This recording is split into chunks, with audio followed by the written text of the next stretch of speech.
அனைவருக்கும் வணக்கம்.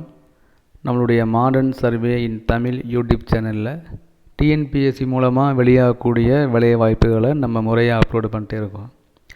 இதில் எல்லோரும் ரொம்ப ஆர்வமாக வெயிட் பண்ணுறது நம்மளுடைய குரூப் 2 ரிசல்ட்டு.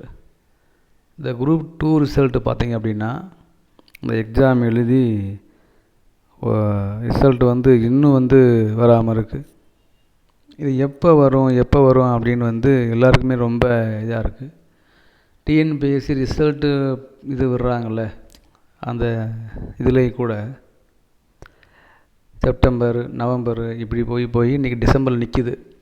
ஸோ டிசம்பர் மாதம் வருமா அந்த குரூப் 2 ரிசல்ட்டு அப்படின்னு பார்த்தா அதுக்கும் ஒரு கன்ஃபார்மாக யாரும் நம்பலை. அப்புறம் நம்மளுடைய டிஎன்பிஎஸ்சியுடைய அமைச்சர் திரு தங்கம் தென்னரசு ஐயா அவங்க லாஸ்ட்டு ஒரு 2 வீக்ஸ் பிஃபோரில் ஒரு இது கொடுத்துருந்தார் பேட்டியில். டிசம்பர் மாதம் கண்டிப்பாக ரிசல்ட் வந்துடும் 15க்குள்ளே அப்படி சொல்லியிருந்தாங்க. ஆனால் இன்னும் தேதி இன்றைக்கி 15 ஆச்சு, இன்னும் ரிசல்ட்டு வரல அப்படின்னு எல்லாருமே ரொம்ப இதாக இருக்காங்க. இதை பற்றி பெரிய எல்லோரும் பேசிட்டாங்க. ஆனால் இந்த குரூப் 2 ரிசல்ட்டு இவ்வளவு காலதாமதம் எதுக்காக ஆகுது அப்படிங்கிற விவரத்தை டிஎன்பிஎஸ்சி சொல்லும் அப்படின்னு சொல்கிறாங்க. காலதாமதம் எதுக்கு ஆகுதுங்கிற காரணத்தை நம்ம கேட்கல, ரிசல்ட்டை வேகமாக விடுங்க அப்படின்னு தான் கேட்குறோம். மொத்த போஸ்ட் எவ்வளோன்னா 5097 போஸ்ட்டு தான். இந்த 5097 போஸ்ட்டுக்கு மெயின்ஸ் எக்ஸாம் தான் இப்போ நடந்து முடிஞ்சு 9 மாதம் ஆகுது. 9 மாதம் அங்கே ரிசல்ட் விடலை. அதுக்கு இவங்க சொன்ன காரணங்கள் இந்த மாதிரி மெயின்ஸ் எக்ஸாங்கும் போது இந்த பேப்பரை ஃபுல்லாக வெளியே பண்ணுறதா இருக்குது, செக் பண்ணணும், அதுக்கு அந்த எக்யூப்மெண்ட் இல்லை. இப்போ தான் சிஎம் தலைமையில் தேர்வு வினாத்தாள்களை ப்ராப்பராக வெளியே பண்ணுறதுக்கு தனி ஒரு விங்கு ஓப்பன் பண்ணியிருக்கோம் அப்படின்லாம் சொல்லியிருந்தாங்க. சர்வேருடைய appointment order, group 4 appointment order ஃபங்க்ஷனில் கூட டிஎன்பிஎஸ்சியோட உள்கட்டமைப்பை இவ்வளோ கோடி ரூபா செலவில் நாங்கள் இது பண்ணியிருக்கோம் அப்படின்னு சிஎம் அவங்க அனௌன்ஸ் பண்ணியிருந்தாங்க. ஸோ அந்த மாதிரிலாம் டெவலப் ஆகி கூட ரிசல்ட்டு வர்றதுக்கு இன்னும் காலதாமதமாகுது. அப்படிங்கும்போது இது தெரியலை. இப்போ என்ன சொல்கிறாங்க அப்படின்னா, நேற்று வெள்ளிக்கிழமை நடந்த ஒரு பேட்டியில் குரூப் 2 மற்றும் குரூப் 2A முடிவுகள் விரைவில் வெளியிடும் சொல்கிறாரு. ஆனால் தேர்வு முடிவுகள் காலதாமதம் குறித்த விளக்கத்தை டிஎன்பிஎஸ்சி தெரிவிக்கும் அப்படின்ட்டு போயிட்டார். ஸோ லாஸ்ட் டைம் பேசும்போது டிசம்பர் 15க்குள்ளே குரூப் 2 ரிசல்ட் வந்துடும்னு அமைச்சரே கன்ஃபார்மாக சொன்னாங்க. ஆனால் இன்றைக்கி அவரே ஏன் இன்னும் காலதாமதம் ஆகுதுங்கிற விளக்கத்தை டிஎன்பிஎஸ்சி சொல்லுங்கிறாங்க. இப்போ டிஎன்பிஎஸ்சி அறிக்கை சொல்லட்டும், ஒன்றும் தப்பு இல்லை. அந்த அறிக்கையை இந்த எக்ஸாம் எழுதினவங்க இன்னும் எவ்வளவு நாட்கள் காத்திருப்பாங்க, அவங்களுடைய சைக்காலஜிக்கல் ரீதியாக, மென்டல் ரீதியாக அவங்க எவ்வளோ அஃபெக்ட் ஆவாங்க. ஸோ அதனால் ரிசல்ட்டு வரும்னு எல்லாருமே ஆர்வமாக இருக்கும்போது ரிசல்ட்டு வர ஏன் தாமதமாகுதுங்கிற விவரத்தை டிஎன்பிஎஸ்சி தெரிவிக்கும்னா, அதான் எல்லாருக்குமே தெரியுமே தாமதம் தான் ஆகுதுன்னு. அதுக்கு என்ன விளக்கம், புதுசாக விளக்கம் இருக்க போகுது? அதனால் இந்த மாதிரி ஒரு நிலைமை இருக்கிற இந்த டைமில் இன்றைக்கி ட்விட்டரில் பார்த்திங்கன்னா ட்ரெண்டிங்கே இந்த குரூப் 4 ரிசல்ட் தான். சரி, குரூப் 2 தான். இங்கே பாருங்கள், we want group 2 result trending in இந்தியாவில், ட்ரெண்டிங் இன் தமிழ்நாடில் டிஎன்பிஎஸ்சி. இப்போ நம்ம ட்ரெண்ட் பண்ணுறனால மட்டும் உங்கள் ரிசல்ட்டு போட்டுருவாங்களா அப்படின்னா அதுவும் கிடையாது. ஆனால் நம்ம இந்த மாதிரி ஒரு இதில் பல பேர் பார்க்கும்போது என்ன நடக்குது அப்படிங்கிற மேட்ரு ரீச் ஆகும். இன்னும் இந்த மாதிரி வி வாண்ட் குட் ரிசல்ட் அப்படின்னா இது என்ன எக்ஸாமு? ஸோ இந்த எக்ஸாம் நடந்து 1.5 வருஷத்துக்கு மேலே இன்னும் ரிசல்ட்டு ஃபைனல் ரிசல்ட் வரலை. 2 எக்ஸாம் இருக்குது, ப்ளிம்ஸு மெயின்ஸ் முடிஞ்ச ரிசல்ட் வரலை. அப்படிங்கும்போது இதெல்லாம் ஒரு இது தானே.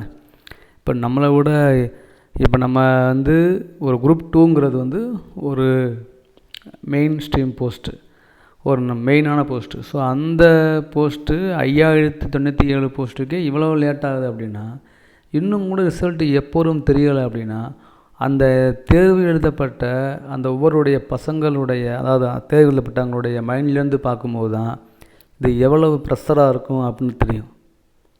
டிஎன்பிஎஸ்சி வந்து இது வரைக்கும் இந்த 2021 பிறகு எந்த ஒரு கால்ஃபர் பண்ணி யாருமே அப்பாயின்மெண்ட் ஆர்டர் வாங்கவே இல்லை. கடந்த ஆட்சிகளில் கால்ஃபர் பண்ணி எக்ஸாம் எழுதின போஸ்ட்டுக்கு தான் இந்த ஆட்சியில் வந்து அப்பாயின்மெண்ட் ஆர்டர் கொடுத்துருக்காங்களே தவிர இந்த வருஷம் புதுசாக கால்ஃபர் பண்ணப்பட்டு வந்து ரொம்ப குறைவான போஸ்ட்டு தான். அதிகமான எண்ணிக்கையிலான பணியிடங்களுக்கு இவங்க பண்ணலை. இவங்க வந்து ஒரு 2 இயர்ஸில் வந்து டிஎன்பிஎஸ்சியினுடைய இது வந்து பாதிக்கப்பட்டிருக்கு அப்படின்னு நிறையா பேர் சொல்கிறாங்க பேட்டியில், ஊடகங்கள்லாம். ஆனால் நம்ம வந்து அதை பற்றி பேச நமக்கு தேவையில்லை. ஏன் அப்படின்னா, எந்த கட்சி ஆண்டாலும் ஒரு வேலைவாய்ப்பை உருவாக்கி கொடுத்தாங்க அப்படின்னா அதன் மூலமாக அவங்களுடைய ஃபேமிலி தான் டெவலப் ஆகும் தான் நம்ம நினைக்கிறோம். ஸோ அப்படிங்கும்போது கட்சிகள் தாண்டி டிஎன்பிஎஸ்சிங்கிறது ஒரு பப்ளிக்குடைய தேர்வு ஆணையம் தான். அது கவர்மெண்ட் கிடையாது. கவர்மெண்ட்டுக்கு தேவையான வேலைவாய்ப்பை எடுத்து தரக்கூடிய ஒரு ஆணையம்தான் கமிஷன். ஸோ அந்த கமிஷன் மூலமாக கட்சிகளுக்கு அப்பாற்பட்டு ஒரு நல்ல பெர்மனண்ட்டான ஒரு எடுக்கணும் தீர்வு என்ன அப்படின்னா, தேர்வுகள் ப்ராப்பராக அனௌன்ஸ் பண்ணணும். அனௌன்ஸ் பண்ண தேர்வுகள் ப்ராப்பராக வந்து முடிவு விடணும். முடிவு விட்டோடனே கவுன்சிலிங் வைக்கணும். கவுன்சிலிங் வச்சோடனே போஸ்டிங் போட்டணும். இது எந்த விதமான தடையுமே இல்லாமல் நடக்கணும். இயற்கை சீற்றங்கள் மட்டும்தான் இந்த தேர்வு வந்து ஒன்று பாதிக்கிற மாதிரி இருக்கணும். மற்ற தவிர்த்து வழக்கு போடுறது, ஸ்டே வாங்குறது எதுவுமே இருக்கக்கூடாது. ஸோ அந்த மாதிரி ஒரு ப்ராப்பரான ஒரு இதை டிஎன்பிஎஸ்சி என்றைக்கு விடுறாங்களோ அப்போ தான் இதனுடைய இது ஃபைனலைஸ் ஆகும். அது வரைக்கும் நம்ம ட்விட்டரில் ட்ரெண்டிங் பண்ணாலும் யார் பேட்டி கொடுத்தாலும் ரிசல்ட் வந்து இன்னும் ரிசல்ட் விட போகிறது டிஎன்பிஎஸ்சி தான். டிஎன்பிஎஸ்சியாக அவங்களா ரிசல்ட்டை வெளியிடாத வரைக்கும் நம்மளால் என்ன செய்ய முடியும்?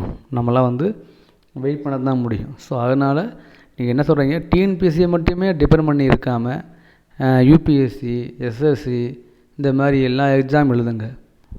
எஸ்எஸ்சிலையும் ஒவ்வொரு இப்போ இயருக்கு அதிகமான போஸ்டிங் வெளியிடுறாங்க. குரூப் 4 எப்படி சொல்கிறோமோ அதே மாதிரி அவங்க வந்து group D post, group C post, A post அப்படின்னு அவங்களும் விடுறாங்க. ஸோ அதை வந்து நீங்கள் அட்டன் பண்ணி எழுதுங்க. ரயில்வே இருக்குது, இந்த மாதிரி நிறைய எக்ஸாம் இருக்குது. ஒவ்வொரு எக்ஸாம்லேயும் எத்தனை விதமான போஸ்டிங் இருக்குது.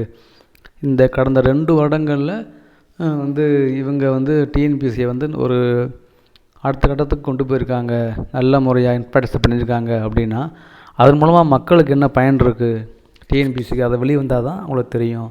அதனால் வந்து பிடிஆர் சார் இருந்தப்போ டிஎன்பிஎஸ்சி வந்து எல்லா போஸ்ட்டையுமே டிஎன்பிஎஸ்சி கொண்டு வரணும்னு ஒரு ஆர்டர் பண்ணி அதை ஃபாலோ பண்ணாங்க. இப்போ வந்து அவங்க மாறின பிறகு தங்கம் தென்னரசு ஐயா வந்திருக்காங்க. அவங்க வந்து இதுக்குள்ளே வந்து இவ்வளோ நாள் ஆயிடுச்சு. ஸோ அவங்க டிசம்பர் மாதம் வரும்னு சொல்லியிருக்காங்க.